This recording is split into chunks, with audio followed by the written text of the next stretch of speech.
നമസ്കാരം, അംസാറേബിയൻ the catering emperor. നിങ്ങളൊരു കാറ്ററിംഗുകാരനാണ്, ഈ വീഡിയോ നിങ്ങൾക്കുള്ളതാണ്. നിങ്ങളൊരു വിവാഹത്തിന് തയ്യാറെടുക്കുന്ന വ്യക്തിയാണോ, ഈ വീഡിയോ നിങ്ങൾക്കുള്ളതാണ്. അതായത് ഒരു കാറ്ററിംഗിനെ സംബന്ധിച്ചിടത്തോളം അതിൻ്റെ ഏറ്റവും ഇമ്പോർട്ടൻ്റ് ആയ കാമ്പെന്ന് പറഞ്ഞത് അതിൻ്റെ പ്രൈസിങ് തന്നെയാണ്. വില എങ്ങനെ നിശ്ചയിക്കാം, ഇതൊരു വലിയ ടോപ്പിക്കാണ്. അതുകൊണ്ട് തന്നെ ഡീപ്പിലി അതിനെ മനസ്സിലാക്കേണ്ടതുണ്ട്.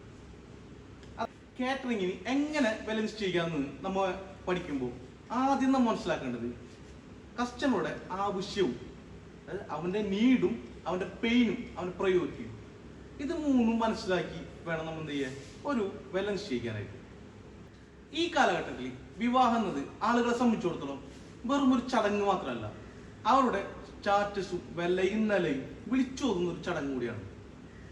അതുകൊണ്ട് തന്നെ ഓരോരുത്തരുടെ നീഡ്, അവരുടെ ആവശ്യങ്ങൾ വ്യത്യസ്തമായിരിക്കും.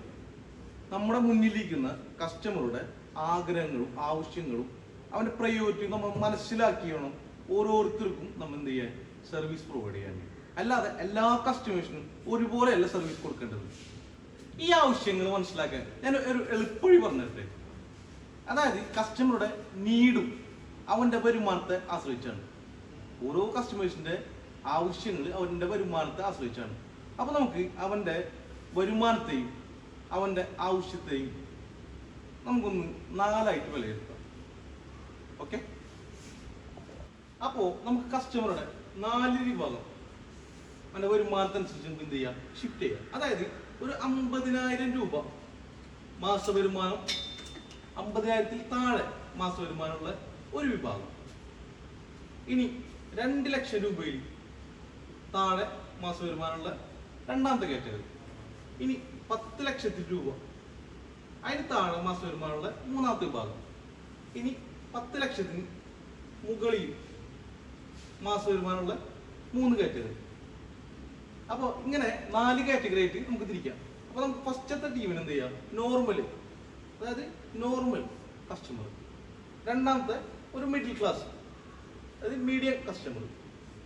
ഇനി മൂന്നാമത്തെ വിഭാഗം പ്രീമിയം കസ്റ്റമർ, അതായത് 10 ലക്ഷം രൂപക്ക് താഴെ വരുമാനമുള്ള കസ്റ്റമർ, പ്രീമിയം കസ്റ്റമർ. ഇനി 10 ലക്ഷത്തിന് മുകളിൽ മാസ വരുമാനമുള്ള കസ്റ്റമർ, അൾട്രാ പ്രീമിയം. എന്ത് അൾട്രാ പ്രീമിയം.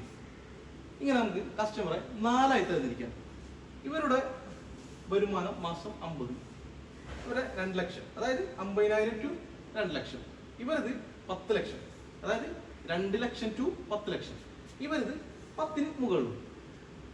ഇവരെ വരുമാനത്തിനനുസരിച്ച് തന്നെ ഇവരുടെ നീഡും വ്യത്യസ്തമായിരിക്കും. ഞാനതൊരു എക്സാമ്പിൾ ചെയ്തും പറയാം, അപ്പൊ നിങ്ങൾക്ക് കുറച്ചും പെട്ടെന്ന് ക്യാച്ച് ചെയ്യാം. ഈ 4 വിഭാഗത്തിനും 4 വ്യത്യസ്ത രീതിയിലാണ് അവരുടെ നീഡ്, അവരുടെ ആവശ്യങ്ങൾ ഇരിക്കുന്നത്.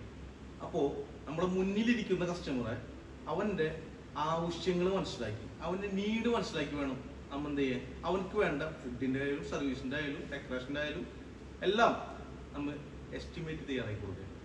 ഓക്കെ, നമുക്ക് എക്സാമ്പിൾ ചെയ്താൽ പഠിക്കാം. അപ്പോൾ ആദ്യം നമ്മൾ പറഞ്ഞ വിഭാഗം ഉണ്ടല്ലോ, അതായത് നോർമൽ കസ്റ്റമർ, 50,000 രൂപക്ക് താഴെ മാസ വരുമാനമുള്ള ഈ കസ്റ്റമേഴ്സ്. ഇവരെ സംബന്ധിച്ചിടത്തോളം ഇവർക്ക് ക്വാളിറ്റി അല്ല ഇമ്പോർട്ടൻ്റ്. അതായത് ഇവര് സാധാരണ കൂലിപ്പണിക്കാരോ അല്ലെങ്കിൽ ചെറിയ ശമ്പളത്തിൽ മാസം വർക്ക് ചെയ്യുന്ന ജോലിക്കാരോ ഒരു സെൽഫ് എംപ്ലോയ്ഡ് ആയ ഒരു ബിസിനസ്സുകാരോ അങ്ങനെ മാസം എല്ലാവരും കുടുംബത്തിന്റെ ബഡ്ജറ്റ് 50,000 രൂപക്ക് താഴെ ആയിരിക്കും. ഇവരെ സംബന്ധിച്ചിടത്തോളം ഇവർക്ക് ക്വാളിറ്റിയോ അല്ലെങ്കിൽ ഇന്ന മോഡൽ ഫുഡ് ഐറ്റംസ് വേണം, അല്ലെങ്കിൽ ഇന്ന ഡെക്കറേഷൻസ് വേണം, പിന്നെ പ്രോഗ്രാംസ്, അങ്ങനത്തെ ഡിമാൻഡ്സുകളൊന്നുമില്ല. ഇവരാകെ മെയിൻലി ഫോക്കസ് ചെയ്യുന്ന ബഡ്ജറ്റ്, ഏറ്റവും വില കുറവുള്ളത് എവിടെ കിട്ടുമോ അതിലേക്കായിരിക്കും ഇവർ ഫോക്കസ് ചെയ്യുന്നതാവുക. അതായത് ഇവർക്ക് ഫുഡിന്റെ ക്വാളിറ്റി, എക്സാമ്പിൾ പറയുന്നത് ഫുഡിന്റെ ക്വാളിറ്റി ഒന്നും ഇവർക്ക് ഇമ്പോർട്ടൻ്റ് അല്ല. കാരണം ഇപ്പോൾ ഒരു ഏത് റൈസ് യൂസ് ചെയ്യുന്നത്, അല്ലെങ്കിൽ നെയ്യിലാണ് യൂസ് ചെയ്യുന്നത്, ആളുടെ എനിക്ക് വേണ്ട, അങ്ങനെ ഒന്നും ഇവർക്കില്ല. ഇവർക്ക് വലിയ തിരക്കേടില്ലാതെ വലിയ കുഴപ്പമില്ലാത്ത രീതിയിൽ കടന്നു പോകണം. അല്ലാതെ പ്രൈസ് ഇവർക്ക് ഒരു ഇഷ്യൂ അല്ല. പ്രൈസ് അല്ല, ഇവർക്ക് ക്വാളിറ്റി ഒരു ഇഷ്യൂ അല്ല. എക്സാമ്പിൾ പറയുകയാണെന്നുണ്ടെങ്കിൽ ഇപ്പോൾ ഫുഡിൻ്റെ എടുക്കാം. ഫുഡ് ഇവരെ കാറ്റഗറിയിൽ ഫുഡ് വെക്കുന്നുണ്ടാവുക ഒരു മാർക്കറ്റിൽ ഒരു ബിരിയാണിക്കാണെന്നുണ്ടെങ്കിൽ ഒരു 35 രൂപ മുതൽ ഒരു 60-70 രൂപ ഈ റേഞ്ചിനുള്ളിൽ ഒതുങ്ങുന്ന പ്രൈസ് ആയിരിക്കും കാറ്ററിംഗുകാർ പ്രൊവൈഡ് ചെയ്യുന്നുണ്ടാവുക. അല്ലെങ്കിൽ കാറ്ററിംഗുകാർ തെറ്റ് പറയാൻ പറ്റില്ല. കാരണം വെച്ച് കഴിഞ്ഞാൽ ഇവർ നോക്കുന്നത് എന്താണ്, പേയ്മെന്റ്, മണി, ഏറ്റവും ലോസ്റ്റ്, ഏറ്റവും കുറവ് പൈസക്ക് ഇവർ കിട്ടണം. ഇപ്പൊ ഇവരെടുത്ത് നിങ്ങൾ ക്വാളിറ്റിയുള്ള ഹൈ പ്രൊഡക്റ്റ് ചെയ്ത് കാര്യമുണ്ടോ? ഡെഫിനറ്റ്ലി ഇല്ല. കാരണം ഇവര് യൂസ് ചെയ്യുന്നത് ആ ഒരു പ്രൈസ് അവരുടെ ബഡ്ജറ്റിലേക്ക് കാര്യങ്ങൾ ഒതുങ്ങണം. അപ്പൊ ഇവര് ഫോക്കസ് ചെയ്യേണ്ടത് എപ്പോഴും ലോവസ്റ്റ്, ഏറ്റവും ബഡ്ജറ്റ് കുറഞ്ഞത് അവർക്ക് കിട്ടണം. ഇതിലേക്ക് ഇത് ഈ രൂപമാകും. ഇപ്പൊ ഇവരെ തെറ്റ് പറയാൻ പറ്റില്ല. കാരണം വെച്ച് കഴിഞ്ഞാല് ഇവർക്ക് പറയില്ലേ, ഒരു ചെറിയ മാസം വരുമാനം ശമ്പളമായതുകൊണ്ട് തന്നെ ഇവരൊരു കുടുംബത്തെ അവരെ മക്കളെ ഊറ്റി വളർത്തി വലുതാക്കാൻ വേണ്ടിയിട്ട് ഒരുപാട് ഈ ചെറിയ വരുമാനത്തിൽ നിന്നുകൊണ്ട് തന്നെ ഇത്രയും ചെയ്യാൻ ഒരുപാട് കഷ്ടപ്പെട്ടിട്ടുണ്ട്. അവരുടെ മക്കളുടെ ആഗ്രഹങ്ങൾ ഇതൊക്കെ നടത്താൻ വേണ്ടിയിട്ട് അവരെ 20-30 വർഷം അവർ അതിനു വേണ്ടി തിരിച്ചിട്ട്. അപ്പൊ അവർക്ക് എന്ത് ചെയ്യാം, ഒന്നും സേവ് ചെയ്യാൻ സാധിച്ചിട്ടില്ല. എനിക്ക് നിങ്ങളുള്ള മക്കളോട് പറയാനുള്ളത്, നിങ്ങൾ നിങ്ങളുടെ മാതാപിതാക്കളെ നിങ്ങൾ ബുദ്ധിമുട്ടിക്കരുത്. കാരണം അവർ നിങ്ങൾക്ക് വേണ്ടിയാണ് 20-30 വർഷങ്ങൾ ജീവിച്ചെന്ന് തീർത്തത്. അപ്പോ ഒന്നാമത് അവർക്കും ആഗ്രഹം ഉണ്ടാവും ഗ്രാൻഡായിട്ട് പരിപാടി നടത്തണം എന്നുള്ളത്. അവന്റെ മക്കളുടെ വിവാഹങ്ങളൊക്കെ ഗ്രാൻഡായി നടത്താൻ ഒരുപാട് ആഗ്രഹമുണ്ട്. പക്ഷെ അവരിൽ അതിനുള്ള ഫണ്ടില്ല. ആയതുകൊണ്ട് തന്നെ അവർ അതിലേക്ക് ഫോക്കസ്ഡ് അല്ലാത്ത. ഓക്കെ, അപ്പോൾ എനിക്ക് നിങ്ങളോട് പറയാനുള്ളത്, അതായത് ആ ഒരു വിഭാഗത്തിലുള്ള മക്കളാണ് നിങ്ങളുണ്ടെങ്കിൽ ഒരു ഗ്രാൻഡായ ആർഭാടെ വിവാഹ കല്യാണം കണ്ട് നിങ്ങളുടെ മാതാപിതാക്കളെ അതുപോലെ നിങ്ങൾക്കും വേണമെന്ന് പറഞ്ഞ് വേദനിപ്പിക്കരുത്. പകരം അവരിപ്പോ നിങ്ങൾക്ക് നടത്തുന്ന രീതിയിൽ കല്യാണം നടത്തട്ടെ. നിങ്ങൾക്ക് മക്കളുണ്ടായി, നാളെ നിങ്ങൾക്ക് ഇവങ്ങളോട് വിവാഹം കഴിഞ്ഞ് നിങ്ങൾക്ക് മക്കളുണ്ടായി, അവർ വളർന്നു വലുതായി, അവരുടെ വിവാഹപ്രായത്തുള്ളൂ. അപ്പോ എന്ത് ചെയ്യുക, നിങ്ങളുടെ ആഗ്രഹങ്ങളൊക്കെ തീർക്കാവുന്ന രീതിയിൽ വിവാഹം നടത്തണം.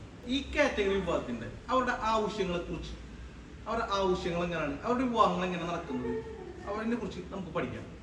അതായത് ഇപ്പൊ ഒരു മുസ്ലിം വിവാഹമാണെന്ന് നോക്കട്ടെ. അതായത് ഈ ഒരു കാറ്റഗറി മുസ്ലിം വിഭാഗമാണെന്ന് നോക്കട്ടെ. അപ്പോ അവരോട്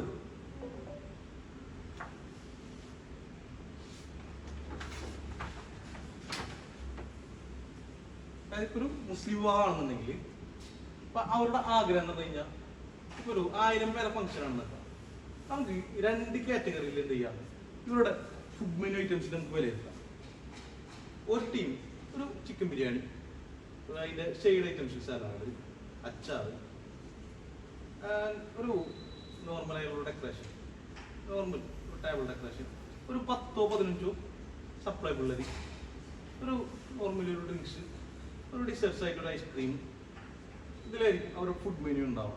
ഒരു 10,000 രൂപ റേഞ്ചിലുള്ള ഒരു സ്റ്റേജ്, എത്ര റേഞ്ചിലൊരു സ്റ്റേജ്. ഇനി അതും വിട്ട് കളഞ്ഞു കഴിഞ്ഞാൽ പിന്നെ ഒരു മേ ബി നല്ല ഇതെന്നുണ്ടെങ്കിൽ തന്നെ നല്ല എൻട്രൻസ് കാര്യങ്ങൾ, പിന്നെ ഒരു 2-3 ട്രാവലർ ഉണ്ടാവും.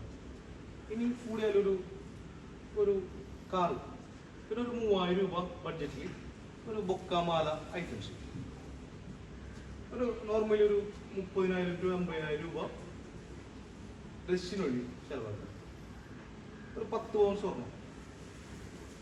അങ്ങനെ ടോട്ടൽ എൻഡോറിൽ ടോട്ടൽ 10 ലക്ഷം രൂപ മാക്സിമം ബഡ്ജറ്റ്. അതായത് ഒരു 6 ലക്ഷം to 10 ലക്ഷം. ഇതിനുള്ളിൽ കല്യാണം തന്നെ ഇതാവണം. അപ്പോൾ ഇവരെ ഓഡിറ്റോറിയം എങ്ങനെ ആയിരിക്കും, ഒരു 20,000 രൂപ 25,000 രൂപ ഉള്ളിൽ ഒതുങ്ങുന്നത്. അതായിരിക്കും ഒരു ഓഡിറ്റോറിയങ്ങൾ ഫിക്സ് ചെയ്യുക. ഇനി ഇപ്പുറത്തേക്ക് എടുത്തു കഴിഞ്ഞാൽ ഇവരെ ഐറ്റംസ്, നമുക്ക് പെട്ടെന്ന് തോന്നും വ്യത്യാസം നിന്ന്, പക്ഷെ 2 കാറ്റഗറി ഒന്നാണ്. ഐറ്റംസിന് മാത്രം ചെറിയ വേരിയേഷൻ വരുന്നുള്ളൂ. ഇവരത് ഒരു ചിക്കൻ ബിരിയാണി ഉണ്ടാവും, ഒരു സൈഡ് ഒരു ബീഫ് ഫ്രൈ, പിന്നെ അല്ലെങ്കിൽ ഒരു ബീഫ് ബിരിയാണി അല്ലെങ്കിൽ സൈഡ് ഒരു ചിക്കൻ ഫ്രൈ, പിന്നെ ഇതിലേക്കൊരു സർലാസ്, അതിൻ്റെ പിക്കിള്, ഒരു ജ്യൂസ്, ഒരു ഐസ്ക്രീം, ഒരു സെറ്റിങ്സ്, സപ്ലൈ. ടോട്ടൽ സപ്ലൈക്ക് ഒരു 20-25 മാക്സിമം സപ്ലൈ ഉള്ളേഴ്സ്. പിന്നെ ഒരു കോർഡിനേഷൻ, ഒരു ഓഡിറ്റോറിയം എന്ന് പറഞ്ഞു കഴിഞ്ഞാൽ ഒരു 30-40 രൂപ ആ ബഡ്ജറ്റ്. ഇതിനുള്ളിലായിരിക്കും ഇവർ സെറ്റ് ചെയ്യുന്നുണ്ടാവും. ഇപ്പൊ ഇവരിലും സെയിമനാണ്. ഈ 2 വിഭാഗവും ഇവരെ ബഡ്ജറ്റിൽ നോക്കുന്നത്, ഇവര് പ്രൈസിങ് ആണ് നോക്കുന്നത്. എന്ത് പ്രൈസ്? ഇവർ നോക്കുന്നത് ക്വാളിറ്റിയിലേക്കല്ല. അപ്പോൾ നിങ്ങൾക്ക് നല്ല ക്വാളിറ്റി പ്രൊഡക്റ്റ് ആണെങ്കിൽ നിങ്ങൾ എന്ത് ചെയ്യരുത്, ഇവരിലേക്ക്, അതായത് നോർമൽ കസ്റ്റമറിലേക്ക് ഫോക്കസ് ചെയ്യരുത്. കാരണം നിങ്ങൾക്ക് അവരെ കിട്ടില്ല. കാരണം ഇവരെ ഫോക്കസ് ചെയ്യും. ഇവരെ ഫുഡ് മെനുവിൻ്റെ പിടിച്ചോ, ഇവര് ഒരു 100 രൂപ മുതൽ മാക്സിമം ഒരു 200-250 രൂപ ഇതിനുള്ളിൽ ഒതുങ്ങുന്നതായിരിക്കണം ഇവരെ പ്രൈസ് ടാഗ്. ഫുഡിൻ്റെ. ഇത് 100 രൂപയുടെ ബിരിയാണി അടിച്ചാൽ 100 രൂപ. ഈ മാക്സിമം കടന്നു കഴിഞ്ഞാൽ ഒരു 250 രൂപ വരെ പിടിക്കാം. അതിനപ്പുറത്തേക്ക് ഇവർക്ക് ബജറ്റ് ഇല്ല. അതുകൊണ്ടാണ് ഇവർ ഈ ഉള്ള ബജറ്റിൽ ക്വാളിറ്റി കുറഞ്ഞതാണെങ്കിൽ ഒരുപാട് ഐറ്റംസ് കയറ്റാൻ നോക്കും. അപ്പോൾ നിങ്ങൾ നല്ല ക്വാളിറ്റിയിൽ ഫോക്കസ് ചെയ്യുന്ന ആളുകളാണെങ്കിൽ ഒരിക്കലും ഇതിലേക്ക് ഫോക്കസ് ചെയ്യരുത്. അല്ല, നിങ്ങളിൽ ഇങ്ങനത്തെ പ്രൊഡക്റ്റ് നിങ്ങൾ ഇങ്ങനത്തെ ഒരു റേഞ്ചിൽ നിങ്ങൾ സെർവ് ചെയ്യുന്നുണ്ടെങ്കിൽ നിങ്ങൾക്ക് ഇവരെ ചൂസ് ചെയ്യാം. ഓക്കെ. ഇനി ഇത് ഹിന്ദു വെഡിങ് ആണെന്നുണ്ടെങ്കിൽ ഫുഡ് മെനു മാത്രം ചേഞ്ച് ആവുന്നുള്ളൂ. ഇവിടെ ബിരിയാണി ഐറ്റംസിന് പകരം ഒരു 7 തരം കറി, അല്ലെങ്കിൽ ഒരു പായസം, അല്ലെങ്കിൽ ഇപ്പുറത്ത് കണക്കാക്കണമെന്ന് വെച്ചാൽ ഒരു 9 കറി 2 പായസം, 9 കൂട്ടുകറി, അതായത് സാമ്പാർ രസമൂറ് കൂട്ടാത്ത കൂട്ടുകറി ഒരു 7, 9, 2 തരം പായസം. ബാക്കിയെല്ലാം സെയിം തന്നെയാണ്. ഇവിടെയും ബാക്കി സെയിം തന്നെയാണ്. ഇവരെ ബജറ്റും സെയിം ആണ്. ഇവരും നോക്കുന്നത് ക്വാളിറ്റിയിലേക്കല്ല, ഓൺലി പ്രൈസ്. കാരണം ഇവരുടെ കയ്യിൽ പൈസ ഇല്ലാത്തതുകൊണ്ടല്ല അവർ ഇതിലവർക്ക് ചെക്ക് ചെയ്യാൻ നോക്കുള്ളൂ. ഒരിക്കലും ഇതിൽ ബോധേടല്ല, ക്വാളിറ്റിയിൽ അവർ ബോധേടല്ല. ഓക്കെ. ഇനി ക്രിസ്ത്യൻ വിവാഹം നോക്കാം. ക്രിസ്ത്യൻ വിവാഹത്തിലും സെയിം മെനുവിലും മാത്രമേ വ്യത്യാസം വരുന്നുള്ളൂ. അതായത് ഒന്നിലേക്ക് ഒരു മീറ്റ് പ്ലസ് ഒരു ഊണ്, അല്ലെങ്കിൽ 2 മീറ്റ് ഒരു ഊണ്. ഇതിലൊതുങ്ങണം. പ്രൈസ് ടാഗ് റേഞ്ച് വരെ തന്നെയാണ്. ഈ 100 രൂപ മുതൽ 250 രൂപ വരെ. അല്ല, ഇവർ ക്വാളിറ്റിയിൽ അവരും ബോധേടല്ല. കാരണം അവരിൽ പേയ്മെന്റ് ഇല്ലാത്തതുകൊണ്ട് തന്നെ ഇവർ പ്രൈസ് കുറയുന്നതിലേക്ക് വല്ലാതൊക്കെ ക്വാളിറ്റി ഒരിക്കലും ഇവർ ഫോക്കസ്ഡ് അല്ല.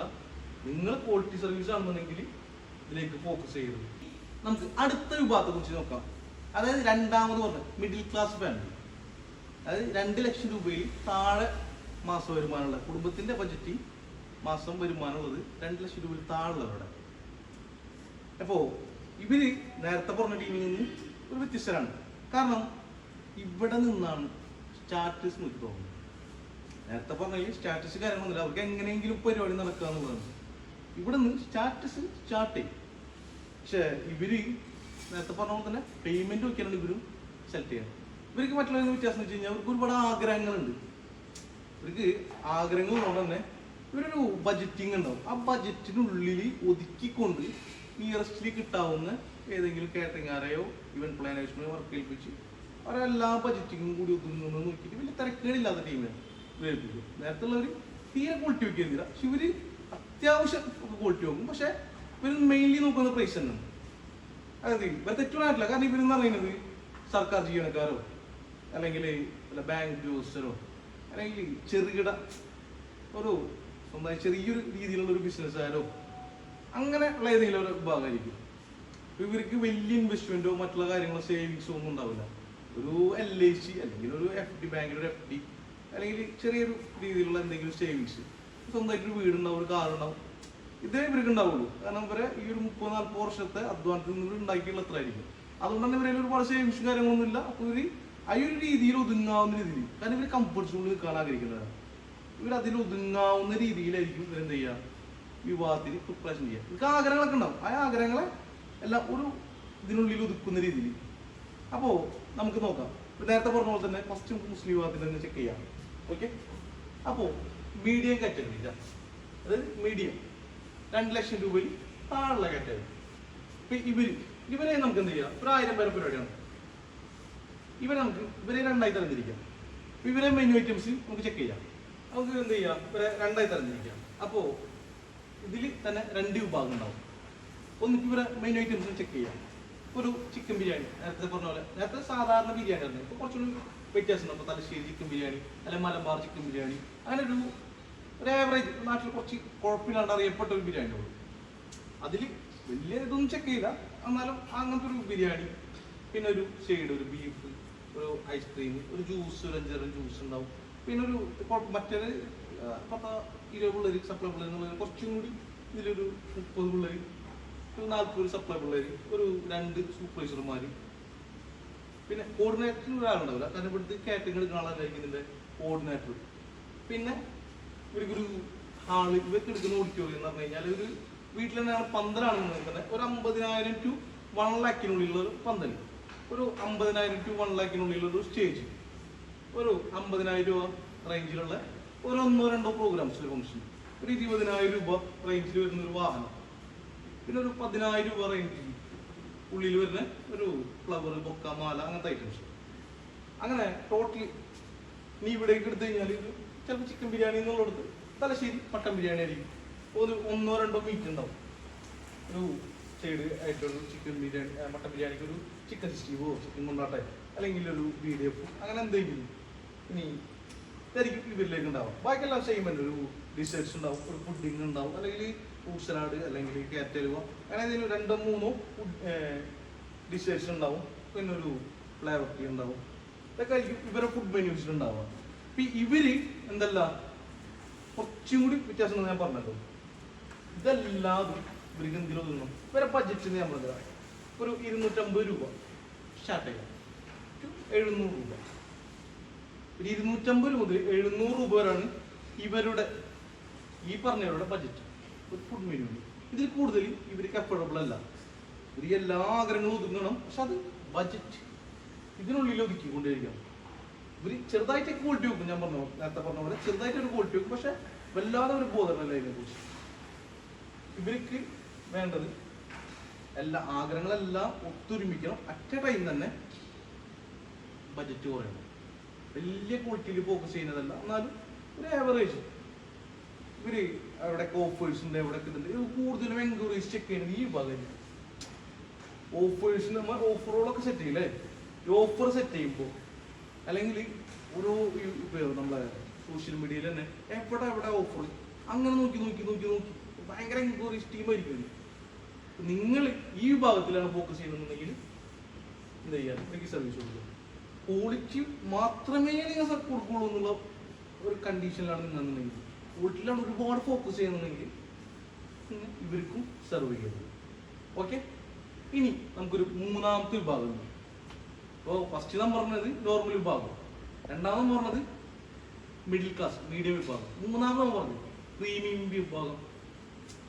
ഈ പ്രീമിയം വിഭാഗത്തിന് അവർക്ക് വരുന്ന ഭയങ്കര ഡിഫറെൻ്റ് എന്താണെന്ന് വെച്ച് കഴിഞ്ഞാൽ തന്നെ ഈ പ്രീമിയം വിഭാഗം എന്ന് പറയുമ്പോൾ ഇവർ ഭയങ്കര എഡ്യൂക്കേറ്റഡ് ആണ്. ഇവർക്ക് നമ്മുടെ ഇൻഡസ്ട്രിയെ പറ്റി, കാറ്ററിംഗ് ഇൻഡസ്ട്രിയെ പറ്റി ഇവർക്ക് ഇവരുടെ വിവാഹങ്ങൾക്ക് വ്യക്തമായ ധാരണ ഉണ്ട്. ഇന്ന പരിപാടി ഇന്നത് പോലെ നടക്കണം, ഫുഡ് ഇന്ന പോലെ ആയിരിക്കണം, അവരെ സർവീസ് മാനേജ്മെന്റ് ഇന്നതായിരിക്കണം, അവരുടെ ഡെക്കറേഷൻസ് ഇന്നതായിരിക്കണം, അവർ പ്രീമിയം ആയിരിക്കണം. എല്ലാം ഇതാണ് ഇവരുടെ ഫോക്കസിങ് ഉണ്ടാവുക.